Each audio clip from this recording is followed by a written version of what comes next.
Managunsa mo? Nag-uyab. Ayun din Hindi ko sure. Pila na kabulan tuig ning relasyon? Almost 5 years. Asa man nagagi ka ning relasyon na? Sa eskwelahan, nag-graduate na ako. Nga namang napilian siya? Nakita na po ako ng kagwapa siya, kanang kabutan. Walang So, nainlove. nakuan ka na love at first sight. Oh, yes. Imo hang gi-approach para pukuan iyang information o nidiretso ka niya? Oh, Ritso. Oh. Nga na ng mga isog na lalaki.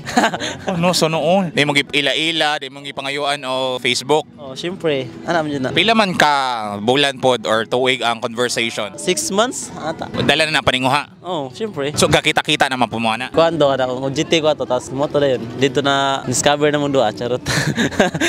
Mo yun kasi yung pangyaw-yaw. Kera. Okay ra. Ikaw sad nganong ni-oo ka? Ambot bitaw aw. Oh, hindi ko sure. Bitaw sa imong naganahan niya. Sa katong mga unang panahon pa nganong murag na pa-oo ka or imo ra gitestingan po ni. Dara po siya testing. Love ra gyud pod. Kasi imong naganahan nimo niya. Dool mo siya sa Ginoo god. Sabay mi mag-church magod ato nga time. Imong gidala og simbahan. Oh, syempre. Ano naman yun ng mga lalaki? Sure po dron. Oh, of course. Anto dron. Oh, anto. Ay kana. Puhon kung mahimong kamo pagyud lahi nang adtuon gyud tungas sa simbahan na. Yes, of course. Pero katigom para no. Oh, for now. LDR pa mi. Pero karon pa agabi ay pero sinabot. Ano wala ka diri? Same mi duha sindangan. Diri ra siya gatrabaho. Diri siya na-assign sa iyahang work. Pila pa maka years mga LDR? 3 years. 3 months. Maguhay pa tungod sa trabaho. Oh. No, so far sa 3 months nakaya ra. Kaya. Of course. Ang imong performance.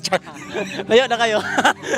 Pero gi-workout ra ninyo magsinabta na ibisag namos lagyo. Oh, nga naman yun na. Kaya workman first. Nabay plano nga like ikaw mubalik dito para mo trabaho dito para dool niya. Oh, na. Siyempre, para madool po sa iyong pamilya. Lisod mong gupog kayo ng makigrelasyon kaglayo no. Pero ako personally, ambot lang no, pero dili lagay sa tanan nga ang LDR dili mo work daw. Okay naman siya para yung kabot. Surprise ba nga. Sa kasaligan na po di ay worth. Ito naman siya pagkabayo. Kanin siya masaligan rasad. Ambot lang pod. Ay, wala man dagi tagapabuyag bisag layo ta sa atong uyab. Wala ra.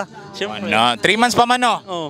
Oo. So, pero mugdugay pa kay dita magpabuyag no. Ano ng mga laki, di ba nabulyagon? Ana natong panindigan no. Lahi ra mong nang nadugay na nato og ila-ila tas gihatagan ta og pagsalig ba sa tong uyab nga bisag layo ta. Mohatag ra pon ta og respeto sa unsay naa ninyong duwa, di ba? Oh, siyempre, ano naman yun na. Sige hantod sa asa man ni siya paingon. Sa altar, siyempre.